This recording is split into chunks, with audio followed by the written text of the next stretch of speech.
Hello, I'm Bethan, one of the speech and language therapists who works at Communicate. I'm here to tell you about this week's chat challenge, which is all about technology. Now, technology is part of all of our lives, and especially our children's, and it can seem like quite an isolating activity for them to be doing. So I'm going to give you some activity ideas today, which will hopefully help to encourage communication whilst children are using technology.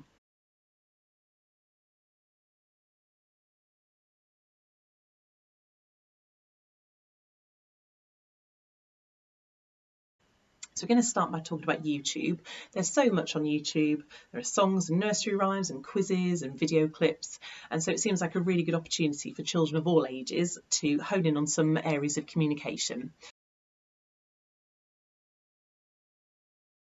So we're going to start by thinking about songs and rhymes, and with Baby Shark, which obviously most children are very familiar with.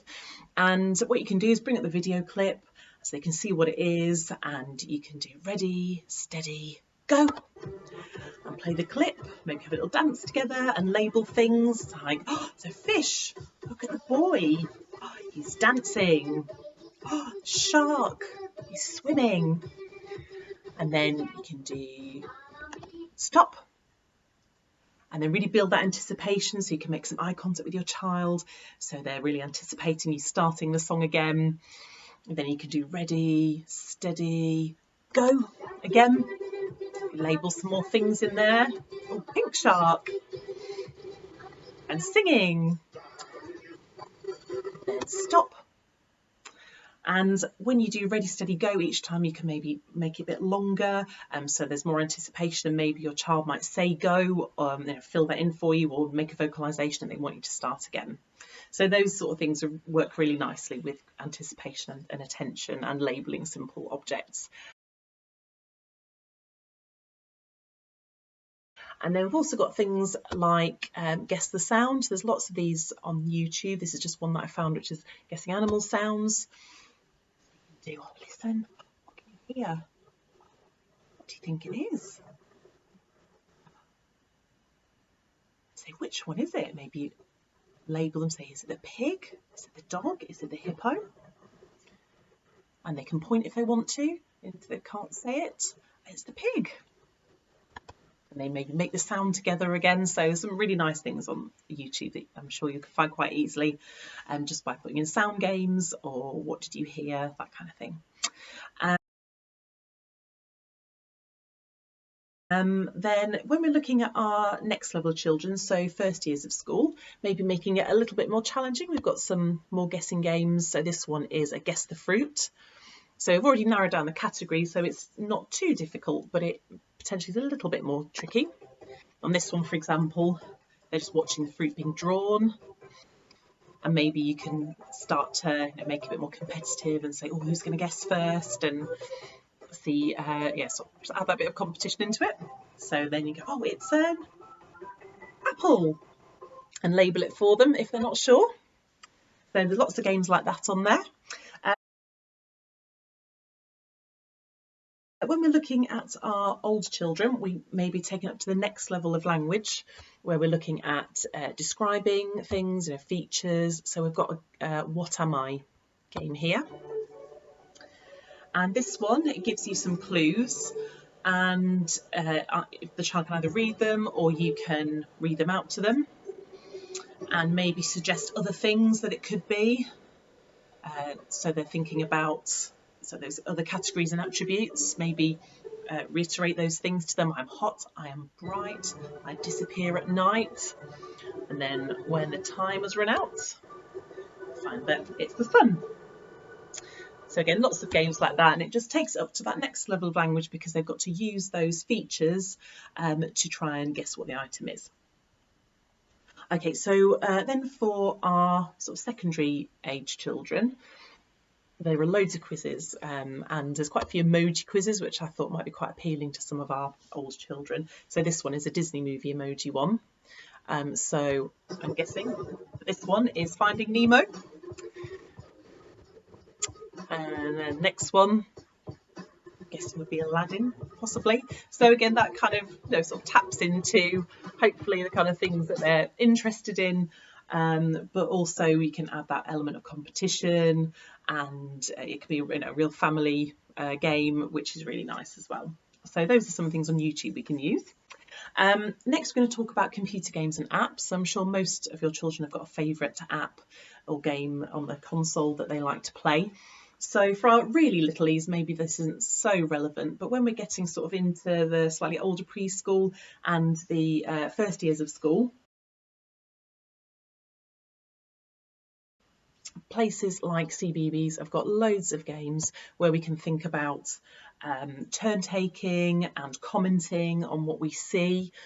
So, for example, this is a Peter Rabbit game, which is really simple. All they have to do is press the space bar to make it work, and you're just collecting flowers as you go along. And then obviously you can then comment as you go along and say, oh, look, they're running.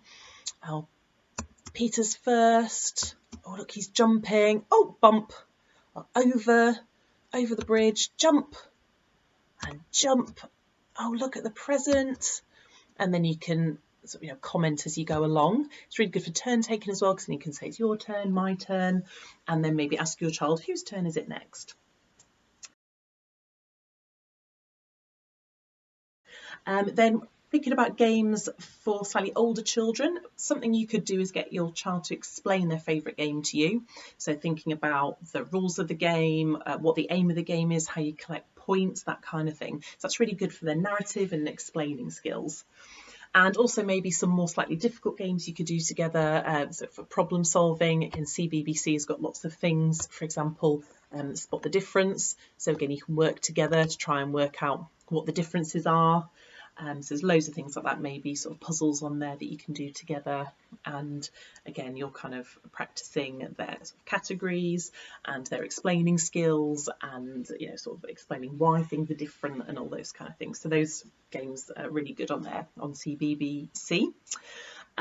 For secondary age, you might want to get them to teach you their favourite game to play. Again, that involves explaining the rules and the characters and how you get points, and it will be a little bit more tricky than the next level of child down, because obviously those games that are secondary age children are maybe a bit more intricate and a bit more detailed and complex with lots of levels. So that's really good for their vocabulary and explaining skills. Also, another thing you can do is your top 5 games. So if you think between you of different games and apps and narrow it down to a top 5, and each of you has to negotiate and put the case forward for why your game is the best and sort of justifying why it should be in the top 5. So again, that's really good for all of those higher language skills. Okay, I'm then going to think about photos. So photos are a really nice thing that we can use to develop language and sort of maximise those communication opportunities. And obviously a lot of our phones and tablets will be full of photos of some kind. So for our younger children, you might be thinking about just looking at photos that we've taken. So just looking at them together and talking about them and say, oh, look, cakes. Oh, look, you were baking. Oh, look at the fridge. What's in the fridge? And those sorts of things, just kind of thinking about those sorts of the sort of labelling and sort of saying, oh, look, you were cutting fruit. Look at the milk. There's a knife. Baking again. And you can take photos of anything, and when they're a little bit older they can take photos, so you can help them to go around and take photos, or just if they're old enough, send them off to take some photos, bring them back and have a look at them together. So here we've got, oh, it's a jug, water, oh, it's full, were you going to pour it, and labelling things like that for them. And oh, look, you were painting an elephant.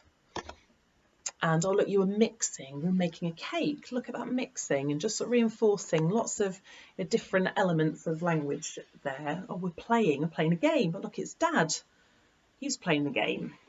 So lots of different things you can do with photos. You can also maybe look with older children at a spot the difference game. So I've got a photo here that this is the original, and then I've just made a very slight few changes. on this one. So see if they can spot the difference. And again, it's really good for them, their observation skills, and them explaining why it's different to the first photo. So the cake has got a red egg and Pluto's tail is blue, it's not green. And if they need to, you can flip between the photos so they can compare them. And for older children, maybe we're looking at more of the WH questions. So maybe again, looking at some photos that you've got on Facebook or just on your camera roll.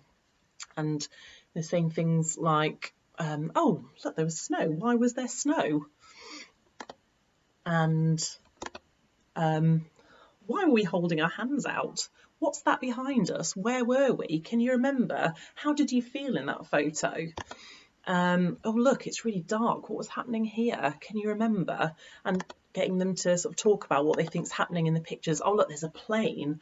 Where do you think the plane was going? Can you remember what it was like on the plane? Can you remember what we did? Can you remember what it was like at the airport? And just using that for those opportunities for them to tell a story, remember and recall information and make a narrative out of it. Really nice opportunities there. And some of the things that we can do are, for older children especially, making movies. So you could get them to do a documentary or do like stop motion with Lego. You could get them to sort of maybe interview people, do a play with their sibling, all sorts of things. So again, that's really good for their imagination, for their creativity, for their language and their narrative. And for probably that's our top end children, doing things like a Zoom or Skype or FaceTime interview with somebody. So you could get them to plan some questions they want to ask a grandparent or an auntie or a friend, and maybe ask them about what job they used to do, or how they're managing lockdown, or a recipe that they really like to make, and get them to plan what they're going to ask and make the phone call and the Skype call, and then see if they can recall afterwards what the person said. It's really good for their recall and for their conversation skills as well. Okay, so I hope that's been helpful, and yes, I hope you have fun trying out some of these activities involving technology. Thank you, bye.